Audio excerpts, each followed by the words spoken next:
Hey guys, AuspiciousAussie here and welcome to episode 9 of my Manchester United series. This is the pre-season episode, so let's get straight into it. We'll get into the transfers first of all. A little bit of activity, um, more than, the previous couple of seasons anyway. So obviously we let a few players go. Adam Campbell is the new signing. He went back on loan to the club I bought him from, which was Newcastle. We'll get into that when we go into the ins in a second. A few more youth players, the players that start at the club. Let Bebe go. Fellaini left to Udinese for 8.5 mil, which was obviously the deal that was set up towards the end of last season. Harrop let go. Sold Will Keane to Wigan for 975k. He's the under 21 striker in the squad that I never used, and he was on loan the last 2 seasons and didn't impress really. I was kind of torn up with this next player. I wanted to, give Zaha a potential, chance in the first team this season, but he received a loan offer from Crystal Palace first of all. I didn't think that they were good enough because they're actually in the Championship now, so I rejected it and thought, yeah, you're going to stay here this season, seeing as, I thought only Championship clubs were interested in him. But then Aston Villa came in, key player, right winger, so he's out on loan at Aston Villa for the season, and he's actually improving quite a bit already, so that is very good, and hopefully Villa, will turn him into a somewhat decent player. We then sold Antonio Valencia to Torino for 3.8 mil. He's kind of deteriorated. He is 30 years old now, so thought 3.8 mil was quite fair for a player of his quality. We then let Alexander Bolovic go out on loan again this season. Again, he's completely improving, which is very good to see, and Club Bruges is a fairly decent club.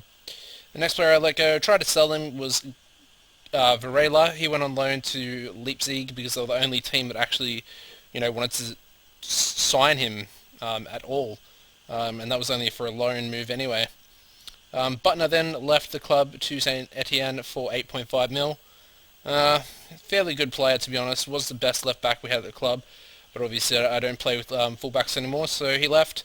We then let Anderson go to Bahia in Brazil for 1.6 mil. Again, he's fallen way down the pecking order and wasn't getting a look in at all, and he started to complain as well towards the end of last season, so we wanted to ship him out because we did sign another player that you'll see in a minute. James Wilson, very high prospect for the first team in the future, I reckon. As you can see, he's a very good poacher, which is one of the striking positions that I play, striking roles I play. So he went out on loan to our feeder club Leicester. They actually came in with the offer. I didn't send him there, so that was good. Sam Johnston went out on loan to Watford, somewhat decent backup goalkeeper, maybe used in the future as a backup. And Dean Anderson went out to Tottenham for 3.2 mil plus 40% of next sale profit, so it's fairly good. Didn't really see him. Doesn't have any, anything spectacular in his mentals. Also got 15 eccentricity, which is, means he'll be very prone to errors. Alright, the players we brought in. Mark Barr from Hibs for 350k? Yeah. Somewhat decent 16-year-old attacking midfielder, centre.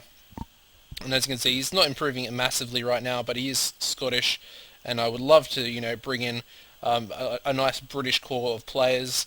Eli Lee was brought in from Crewe. I didn't actually see, for 74k. Fairly decent striker. Hopefully I can get his pace up a bit. He is quite large at 196 centimeters. So if I could train him as a poacher, get his pace up, that'd be, quite lethal. The next player I brought in was Haraldo Sigurdsson, who is a Icelandic goalkeeper. As you can see, fairly decent for 18. 14 reflexes, 11 across the rest of his, main goalkeeping stats. Decent leadership, determination, and composure and concentration. Strong and can jump, so yeah, fairly good signing. And he was brought in for, I think it was just over 1 million. Yeah, 1.2 mil. The next player we brought in was Adam Campbell from Newcastle for 4 mil, which was obviously, we loaned him back to his club. Very fast striker. Going to train him as a Troquista when he actually comes back to the club, as he's got quite good stats for there. So yeah, 20 years old, and he's English, so kind of fits what I'm going for. We then had our 3 Bosmans we signed towards the end of last season. We got Dennis Prey, the Belgian midfielder. Basically just going to be a replacement for Michael Carrick when he retires. We've got Ter Stegen, who is now the first team goalkeeper. Kind of improving a little bit, I guess. I've put him on a heavy training resume because I really want to get his reflexes up, because I think 14 is a bit too low. And then we had Kanabiak. He was a pretty good first team centre back at 26 as well, only on 40k a week wages, which is very good. We then signed Vasile Cercu, who is from Steaua, for 1.1 mil. Decent little 17-year-old Romanian centre-back prospect. He is quite good, and he's improving, as you can see, very dramatically. So, good stuff. He's on quite a bit of wages, but I did sign him for compensation, so that is why. And the final player we brought in was Lucas Ocampos from AS Monaco. If you watch my series on Monaco, you will be pretty familiar with this player. And he was brought in on loan, and as you can see, he looks very similar to as he does on my actual series. So 25k a week in wages is all we're paying there, and obviously he's decent backup for both wings if needed. And he could probably also play as a Troquista, to be honest. Let's have a look at these roles here. His finishing's a bit low, but apart from that, pretty good. So interesting. Alright, so 6.78 mil spent and 26.7 brought in, so a lot of good business by me there. We still have 50 million budget left, and I am currently trying to bring in 2 players. This guy, I don't actually know how good he is, but he's got some decent stats. And the only reason why I'm actually trying to sign him is because Manchester City are also trying to sign him. So I saw them put an offer in, so I just decided to chuck one in myself. And hopefully I can negotiate a contract with him. And the other player is James Ward-Prowse. Looks very, very good at 20 years old.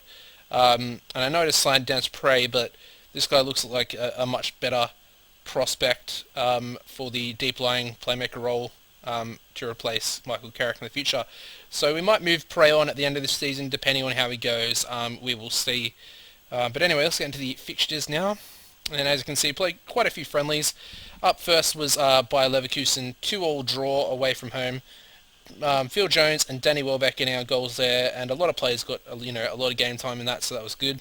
We then had our annual friendly against Leicester, beat them 2-1 at King Power Stadium. Nani, Welbeck getting our only goals in that, and Miranda and Marta, both my AMCs, picking up a little knock in that game. We then got destroyed by Borussia Dortmund.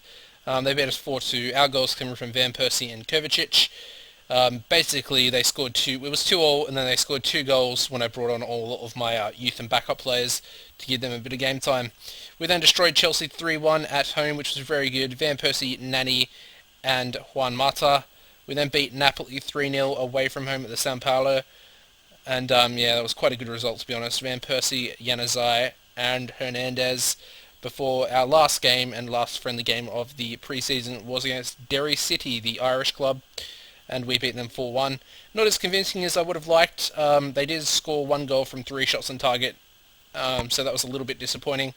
But Yarmolenko brace and a Hernandez brace getting us the goals in that game. So if I jump into my under-18 squad I didn't mean to do that, sorry. If I jump into my under-18 squad very quickly here, I want to show you a few little players that we've got in here. I'm building a nice little under-18 squad at the moment.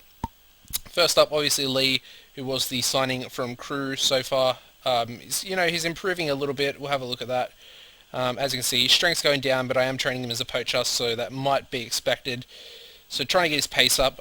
Barr did pick up an injury, training injury recently, so that's a little bit disappointing. But not making a massive progress, as I mentioned before. Adam Nichols was from our youth intake, fairly decent player.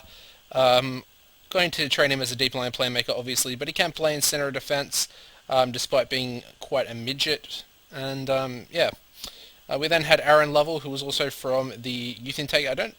It was 2 seasons ago. Fairly decent player. As you can see, improving a little bit. He was being tutored by Patrice Evra as well, which was good. And I am currently trying to train him as a centre back, I should say. And he's just picked up the orange awkward, so that's really good. And he's no longer a red in that position. So obviously I don't play full backs, so I didn't want to throw away our own youth prospect. So he could be a future club captain potentially at 16 14 leadership. I was about to say influence then. But yeah, looking good. Need to get that marking up, but he's got very good tackling, good heading, 182 centimeters, so he's pretty ideal height. And the next player we have is Tom Bell, a left winger who came in the youth intake. As you can see, he's quite large as well, 189 centimeters, but he's got pace to burn. He's increasing in everything, 18 determination, and he's a determined type of youth player that I actually want at the club. And obviously coming through our academy is, beneficial for the team. We have Thomas Shepson next. Of course, I signed him 2 seasons ago, or last season I think it was. And as you can see, he's coming on leaps and bounds. Actually, Evra was tutoring him first, I think. And Evra's determination's 19, passed it on to him. I think he was on 15 or something. And as you can see, with that, he's just, increasing immensely. He will get game time in the first team this season, especially in cups and stuff. So that's good. Michelle Miranda, also very good, coming on leaps and bounds as well. As you can see off the ball, his pace is still going up. Like, he's becoming a very good AMC. I would love it if he had a striker, position on him, but he doesn't, which is a little bit unfortunate because I think he would be a mad Torquist. Yeah, as you can see, he would be an immense Torquister there. But anyway, maybe tutor him train him in the future to play there. And the final youth player, I think. Oh no, we have a few more. Paddy Lukes is another midfielder that came through the academy, I believe. Yes. And as you can see, he is quite decent and he's improving a lot, both footed as well. And he should be quite a good deep line playmaker in the future once he develops quite well. Obviously, we have Churchill, who I mentioned before, going to be a star in the future, I'm sure of it. We have Carl Gotts as well, I forgot to mention him just then. He's also coming on leaps and bounds with that game time on loan at Mould. I actually forgot to mention that, but they did come in with an offer for Gotts, and he's gone out. So yeah, it's increasing nicely with that first team football, so that's good. Obviously, Travis Roberts was a player I signed last season. Very good Welsh youth, AMC prospect, and he came from Newport County. Very, very cheap as well, as you can see, 950k for a player of his quality and potential, I mean. As you can see, increasing nicely as well. His creativity's gone up quite a bit, so that's good as I play with an advanced playmaker, obviously. And the final player is Sigurdsson. Very weird for an Icelandic player to have such a good regen. He did come from KR, but he was obviously playing in Norway with Vålerenga. So yeah, I've signed him for 1.2 mil this season. And that is basically all the youth prospects. So yeah, got Reading in the first game. Obviously, we're going to look to win the league this season. We were 1 point off last season, and we looked very, very good for most parts of the season. Actually, we were on top for quite a large portion, where a few little results not going our way, and a couple of draws really screwed us over in the long term. I'd also love to get to the final of the Champions League if I can, and I would at least love a piece of silverware this season. Semis for the Champions League would be an ultimate, it's my ultimate goal that I'm looking at, that I see achievable. So that's, yeah. So semi-final, going to win the Premier League this year. FA Cup, not too fussed about. Capital One Cup, not too fussed about. And, yeah, that is about it. So basically, guys, if you've enjoyed this episode, please give a thumbs up rating. Head on my channel and subscribe as well to keep up to date with these episodes. And I'll see you in the next episode, guys. Goodbye.